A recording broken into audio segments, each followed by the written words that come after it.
Hello everyone, welcome back to my YouTube channel. आज हम करेंगे 29 जुलाई 2023 की करंट अफेयर्स का रिवीजन। और आज है इंटरनेशनल टाइगर डे, यानी कि अंतर्राष्ट्रीय टाइगर दिवस भी आज के ही दिन मनाया जाता है। इसकी चर्चा हम कल को करेंगे। आज की करंट अफेयर्स इस प्रकार है। हमारा फर्स्ट क्वेश्चन है, वर्ल्ड सिटीज़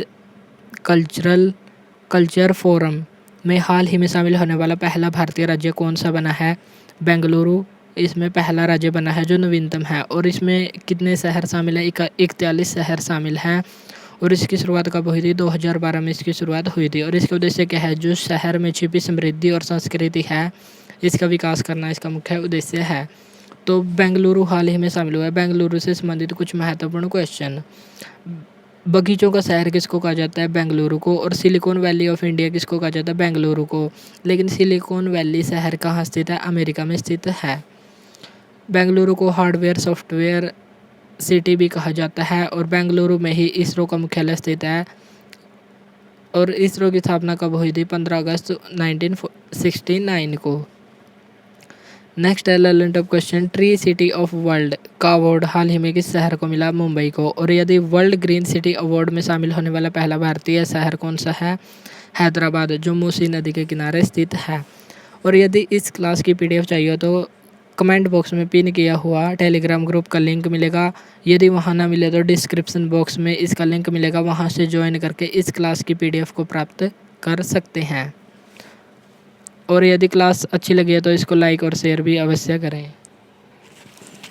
एससीओ की स्थापना कब हुई थी? 1996 में संघाई 5 के नाम से स्थापना हुई थी। और इसका मुख्यालय कहाँ पर स्थित है? बीजिंग, चाइना में। हाल ही में 9वां सदस्य कौन सा शामिल हुआ है? ईरान।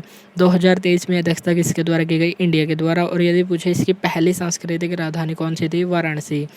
इसकी अध्यक्षता 2023 में भारत के द्वारा की गई है, इसलिए हमें इससे संबंधित कुछ महत्वपूर्ण बातों का पता होना चाहिए।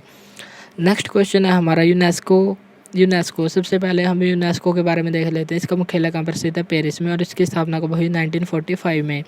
यूनेस्को के द्वारा हाल ही में वैश्विक शिक्षा निगरानी रिपोर्ट 2023 पेश की गई है। तो इसकी रिपोर्ट का शीर्षक क्या है? इसका शीर्षक है टेक्नोलॉजी इन एजुकेशन। और इसके द्वारा बताया गया कि स्कूल में स्मार्टफोन है जो उसको प्रतिबंधित किया जाना चाहिए, क्योंकि शिक्षा मानव केंद्रित दृष्टिकोण का विषय है। इसमें भावनात्मक अक्षमता का विकास होता है। जो पहले कोविड-19 आया था उसमें ऑनलाइन ट्यूशन को बढ़ावा मिला, ऐसे इस रिपोर्ट में कहा गया है। इस रिपोर्ट में कहा गया कि कोविड-19 के दौरान जो मोबाइल फ़ोन या ऑनलाइन स्टडी को बढ़ावा मिला था, उससे बच्चों का भावनात्मक विकास अच्छे से नहीं हो पाता, इसलिए स्कूलों में स्मार्टफोन को प्रतिबंधित किया जाना चाहिए। ऐसा इस रिपोर्ट में कहा गया है। अब हम देख लेते हैं कुछ relevant of question. World bank के वर्तमान अध्यक्ष कौन है? अजय बंगा। और इसके मुख्यालय कहाँ स्थित है? वाशिंगटन डीसी में। यूनिसेफ के द्वारा राष्ट्रीय राजदूत भारत में हाल ही में किसको नियुक्त किया गया है? इसका आंसर आप कमेंट बॉक्स में बताना। और इसका आंसर है आयुष्मान खुराना। चलिए तो हम यहीं पर लिख लेते हैं, आयुष्मान खुराना। यूनेस्को की विश्व धरोहर में शामिल भारत की कितनी साइट आती हैं? 40। और इसमें 32 सांस्कृतिक हैं, 7 प्राकृतिक और 1 मिश्रित कौन सी है? कंचनजंगा नेशनल पार्क, जो सिक्किम में स्थित है। यदि पूछे 40वीं हेरिटेज साइट कौन सी है? धौलावीरा, गुजरात में स्थित है। हड़प्पा सभ्यता से संबंधित स्थल है। रामप्पा मंदिर 39वीं हेरिटेज साइट है, जो लास्ट की सेकंड है, जो तेलंगाना राज्य में स्थित है। नेक्स्ट है हमारा, विश्व की पहली लिविंग हेरिटेज किसको बनाया गया है? विश्व भारती विश्वविद्यालय को।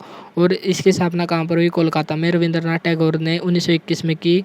पहले इसका नाम शांति निकेतन हुआ करता था, लेकिन वर्तमान में इसका नाम है विश्व भारती विश्वविद्यालय।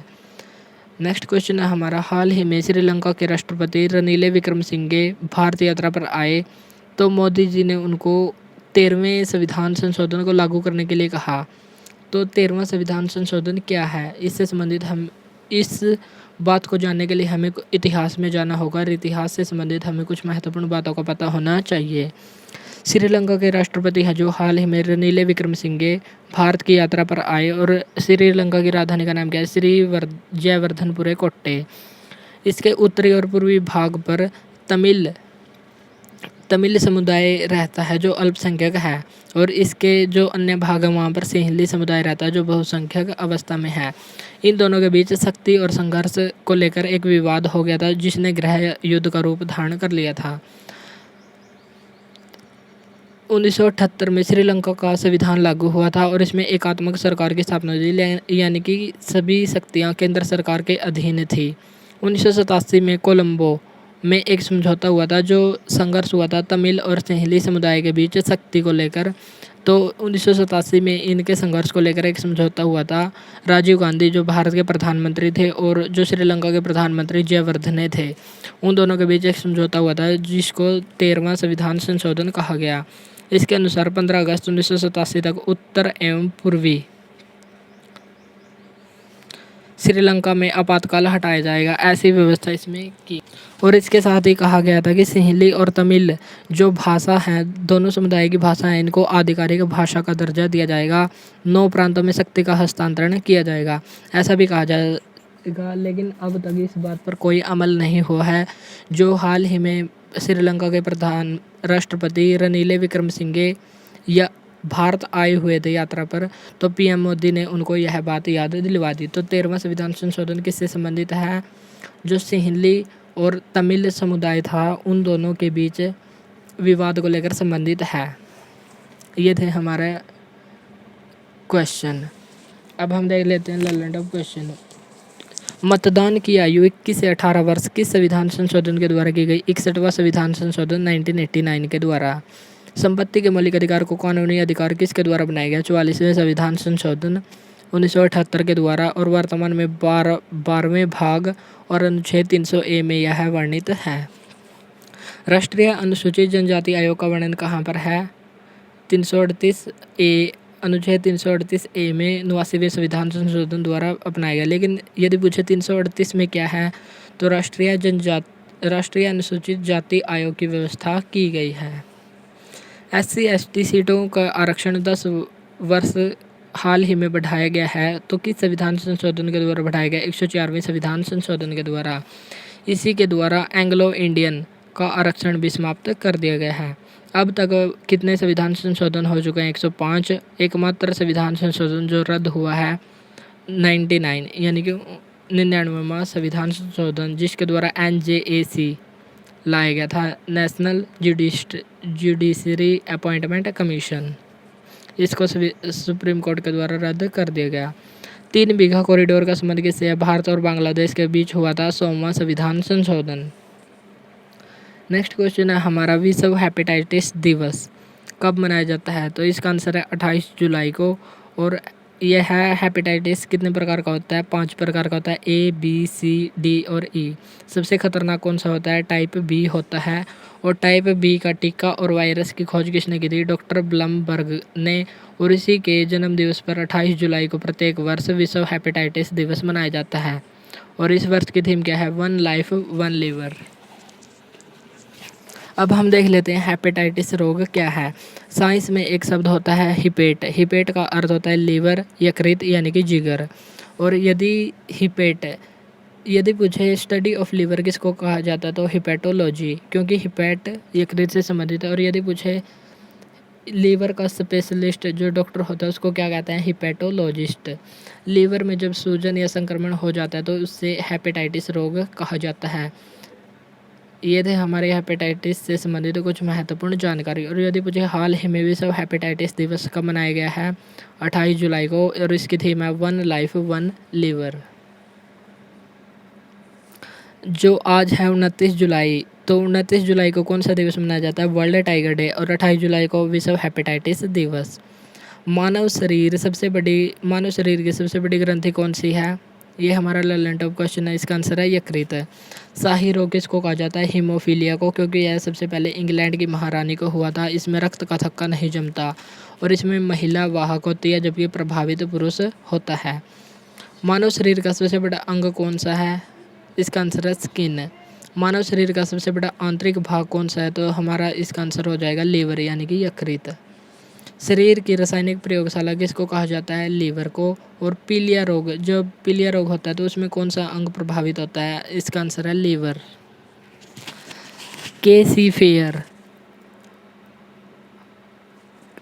खिलाड़ी हैं जो उनका संबंध किस देश से है? दक्षिण कोरिया से, और ये मात्र 16 वर्ष और 26 दिन के हैं।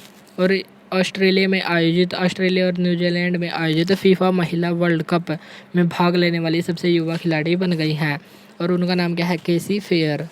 तो फीफा वर्ल्ड कप से संबंधित हम लर्न टॉप क्वेश्चन देख लेते हैं। फीफा वर्ल्ड कप का आयोजन कहाँ पर हुआ? कतर, दोहा में। और इसके शुभंकर का नाम क्या था? लाइव। अर्जेंटीना ने फ्रांस को हराया।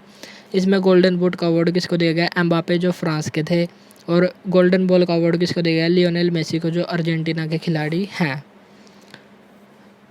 नॉर्थ कोरिया और साउथ कोरिया के बीच सीमा बनाने वाली रेखा कौन सी है?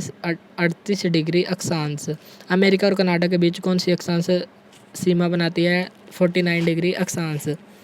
संतोष ट्रॉफी और डुरंड कप का संबंध किस खेल से है? फुटबॉल से। फीफा वर्ल्ड कप 2022 का आयोजन हुआ था कतर, दोहा में, लेकिन 2026 का कहाँ पर होगा? नॉर्थ अमेरिका महाद्वीप में होगा, कनाडा, अमेरिका और मैक्सिको में। और नॉर्थ अमेरिका का अन्य नाम क्या है? न्यू नॉर्थ अमेरिका को कहा जाता है। अब हम देख लेते हैं शतरंज में होते हैं ग्रैंड मास्टर। हाल ही में नवीनतम ग्रैंड मास्टर कौन बना है? हमारा क्वेश्चन है ये। हाल ही में नवीनतम यानी कि 83वां ग्रैंड मास्टर कौन बना है? आदित्य सामंत जो महाराष्ट्र के हैं। यदि पूछे पहले ग्रैंड मास्टर कौन थे? विश्वनाथन आनंद।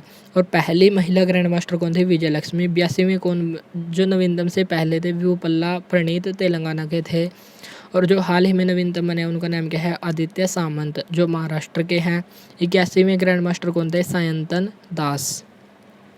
अब हम देख लेते हैं कुछ महत्वपूर्ण खिलाड़ी जो हमारे परीक्षाओं के लिए काफ़ी महत्वपूर्ण है। भवानी देवी का संबंध किससे है? फेंसिंग या तलवारबाजी? तलवारबाजी को ही फेंसिंग कहा जाता है।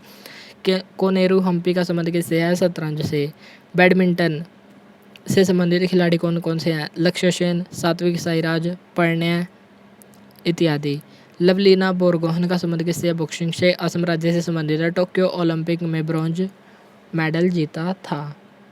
नेक्स्ट क्वेश्चन है, हाल ही में हरियाणा देश का पहला राज्य बन गया है जिसने क्रैच नीति लागू की। तो अब हम देख लेते हैं क्रैच नीति होती क्या है। एक वर्किंग वूमेन होती है जो वो माँ और कर्मचारी दोनों ही होती है। माँ का उद्देश्य बच्चे की देखभाल करना होता है और कर्मचारी होने के नाते उसको कंपनी को सेवा भी देनी होती है। तो कंपनी में एक क्रैच रूम बनाया जाएगा जिसमें 6 माह से 6 वर्ष तक के बच्चे की देखभाल, स्वास्थ्य जांच, सोने, पौष्टिक आहार और आदि की व्यवस्था की जाएगी। और इसकी व्यवस्था के लिए कुशल कर्मचारियों को नियुक्त किया जाएगा। और ऐसी व्यवस्था की गई है कि जिस भी कंपनी में 50 से अधिक कर्मचारी काम करते हैं उसमें क्रैच केंद्र होना अनिवार्य है। और देश का पहला राज्य क्रैच नीति को लागू करने वाला कौन सा बना है? हरियाणा बना है। और यदि 50 से कम कर्मचारी हों तो क्रैच केंद्र बना भी सकते हैं और नहीं भी, लेकिन जब अगर 50 से अधिक है तो उसको बनाना अनिवार्य है। क्रैच नीति लागू करने वाला पहला राज्य कौन बना है? हरियाणा। अब हम देख लेते हैं हरियाणा से संबंधित लर्न टॉप क्वेश्चन। फतेहाबाद में हाल ही में उत्तर भारत का पहला परमाणु संयंत्र स्थापित होगा। राखी गढ़ी कहाँ पर स्थित है? हिसार में। यहाँ पर हड़प्पा सभ्यता का सबसे बड़ा संग्रहालय स्थापित होगा। सूरजकुंड मेला कहाँ पर लगता है? फतेहाबाद, हिसार में। करनाल में NDRI एक संस्था है, उसके द्वारा हाल ही में गिर नस्ल के पहले मादा बछड़ा का क्लोन तैयार किया गया है और उसका नाम क्या है? गंगा। नेक्स्ट क्वेश्चन है हमारा, हाल ही में G20 के ऊर्जा मंत्री की चौथी बैठक आयोजन हाल ही में कहाँ पर हुआ? तो इसका आंसर है हमारा गोवा। इसका उद्देश्य क्या है? फ्यूल फॉर फ्यूचर यानी कि भविष्य के लिए ईंधन या स्वच्छ ऊर्जा इसका मुख्य उद्देश्य है। यदि पूछे ऊर्जा से संबंधित पहली बैठक का आयोजन कहाँ पर हुआ? बेंगलुरु में। दूसरी का गांधीनगर, तीसरी मुंबई, चौथी गोवा में इसका आयोजन हुआ। अब हम देख लेते हैं कुछ महत्वपूर्ण बैठकें। G20 की पर्यटन की 3rd बैठक का आयोजन कहाँ पर हुआ? जम्मू कश्मीर में। यदि पूछे संस्कृति की 3rd बैठक का आयोजन कहाँ पर हुआ? हम्पी, कर्नाटक में। G20 के आपदा जोखिम न्यूनीकरण की बैठक का आयोजन कहाँ पर हुआ? चेन्नई, तमिलनाडु में आयोजन हुआ। SCO के विदेश मंत्रियों की बैठक का आयोजन कहाँ पर हुआ? गोवा में इनका आयोजन हुआ। अब हम चलते हैं नेक्स्ट क्वेश्चन पर। हाल ही में किस शहर में विश्व का पहला हेरिटेज रिवर फ्रंट बनाया गया है? चंबल नदी पर, राजस्थान के कोटा शहर में। रिवर फ्रंट क्या होता है? इसमें विश्व की 9 इमारतें दर्शाई जाएंगी और नदी के 6 किलोमीटर इधर और 6 किलोमीटर उधर ऐसी 6 किलोमीटर दूरी तक विश्व की इमारतें दर्शाई जाएंगी और यह यहाँ पर नंदी की सबसे बड़ी प्रतिमा और सबसे बड़ी घंटी भी स्थापित की गई है। अब हम देख लेते हैं गंगा नदी से संबंधित महत्वपूर्ण क्वेश्चन। गंगा नदी की जो बाईं ओर से मिलने वाली सहायक नदी कौन कौन सी है? रामगंगा, गोमती, घाघरा, गंडक, कोसी और महानंदा। और यदि पूछे दाईं ओर से मिलती है यमुना और सोन नदी। यमुना की दाईं ओर से मिलने वाली सहायक नदी कौन कौन सी हैं? चंबल नदी, सिंध, बेतवा और केन। चंबल नदी पर कोटा शहर में हाल ही में एक विश्व का पहला हेरिटेज रिवर फ्रंट बनाया गया है जो चंबल नदी पर है। इसमें विश्व की 9 इमारतें दर्शाई जाएंगी। Land of question. अलमाटी बांध किस नदी पर है? कृष्णा नदी पर है, कर्नाटक राज्य में। यंगटीसी नदी पर फेमस बांध कौन सा है? थ्री जॉर्ज डैम स्थित है। और एशिया की सबसे लंबी नदी जो चाइना में बहती है। यांगटीसी नदी के किनारे कौन सा शहर अवस्थित है? शंघाई शहर। महत्वपूर्ण परियोजनाएं चेनाब नदी के किनारे। सलाल, पकलडुम, रैटल, बगलिहार और दुलहस्ती आदि परियोजनाएं चेनाब नदी के किनारे अवस्थित हैं। यदि पूछे सिंधु की सबसे लंबी सहायक नदी कौन सी है? चेनाब। और चेनाब का प्राचीन नाम क्या था? अस्किनी। कुछ नदियों के महत्वपूर्ण प्राचीन नाम। वितस्ता का वर्तमान नाम क्या है? झेलम। झेलम का प्राचीन नाम क्या था? वितस्ता। पुरुषनी नदी का वर्तमान नाम क्या है? रावी। ये थी हमारी महत्वपूर्ण नदी। और अब हम चलते हैं नेक्स्ट क्वेश्चन पर। हाल ही में सोनी परियोजना किस राज्य में शुरू हुई? एस से हम याद रखते हैं सौराष्ट्र। और सौराष्ट्र कहाँ पर स्थित है? गुजरात में। तो यह सोनी परियोजना की शुरुआत हुई गुजरात राज्य में। इसमें सौराष्ट्र में 80 लाख लोगों को पेयजल और सिंचाई के लिए जल उपलब्ध होगा। और यह पानी आएगा कहाँ से? नर्मदा नदी पर जो सरदार सरोवर बांध बना हुआ है, यहाँ पर अतिरिक्त पानी को पाइपलाइन के द्वारा सूखाग्रस्त स्थानों पर ले जाया जाएगा। जो सरदार सरोवर बांध कहाँ पर स्थित है? नर्मदा नदी पर गुजरात राज्य में स्थित है। यहाँ पर जो अतिरिक्त पानी है उसको पाइपलाइन के द्वारा सूखाग्रस्त क्षेत्रों में ले जाया जाएगा, जिससे सौराष्ट्र में 80 लाख लोगों के पेयजल और सिंचाई की सुविधा उपलब्ध करवाई जाएगी। और इसके लिए कौन सी परियोजना शुरू हुई? सोनी परियोजना, SUNI सोनी परियोजना गुजरात राज्य में शुरू हुई। अब हम देख लेते हैं कुछ रिलेवेंट ऑफ क्वेश्चन। भारत का पहला 24/7 सौर ऊर्जा संचालित गांव कौन सा है? मोढेरा गांव गुजरात राज्य में स्थित है। काकरापार परमाणु संयंत्र कहाँ पर स्थित है? गुजरात राज्य में। भारत का पहला स्वदेशी परमाणु संयंत्र कहाँ पर स्थित है? भारत का पहला स्वदेशी परमाणु संयंत्र कौन सा है? काकरापार परमाणु संयंत्र। रणजी ट्रॉफी की विजेता हाल ही में कौन रहा? सौराष्ट्र। और किसको हराया? बंगाल को हराया। 36वां राष्ट्रीय खेल कहाँ पर आयोजित हुआ? गुजरात राज्य में। और 37वां कहाँ पर होगा? गोवा में। 38वां उत्तराखंड में आयोजित होगा। अब है हमारा लास्ट क्वेश्चन। लद्दाख के कारगिल में स्थापित हुआ पहला महिला पुलिस स्टेशन। ये थी हमारी आज की करंट अफेयर्स। यदि इस क्लास की PDF चाहिए हो तो कमेंट बॉक्स में पिन किए हुए लिंक पर टेलीग्राम ग्रुप को ज्वाइन करके इस क्लास की PDF को प्राप्त कर सकते हैं।